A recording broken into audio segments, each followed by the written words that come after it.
ni. Terus tanyalah, nak suruh dia tarik penyakit ke apa ni, dia nak keluar. Tu nampak dia nak keluar. Raja Pandan nak keluar. Nanti terus boleh tanyalah, direct terus tanya dengan dia, nak suruh tarik penyakit ke apa, nak suruh cemerlang niaga laku ke apa, tanyalah, terus tanya, boleh tanya dengan dia. Nak tanya dia umur berapa ke, duduk mana ke, tanyalah, tanya dia, boleh direct. Tu dia keluar, boleh terus tanyalah dengan dia direct. Terus tanya direct.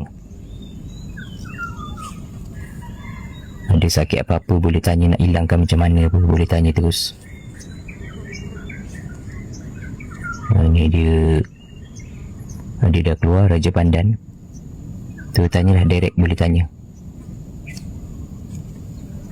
Ada apa-apa pertanyaan boleh tanya terus.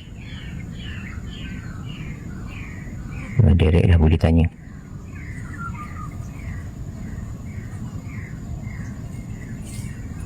Boleh tanya terus. Ni dia dah keluar, nak tanya-tanyalah, tanya umur berapa ke, nak suruh tarik penyakit ke apa, terus tanya. Raja Pandan dah keluar, tanya dengan Raja Pandan. Raja Pandan nak keluar ni.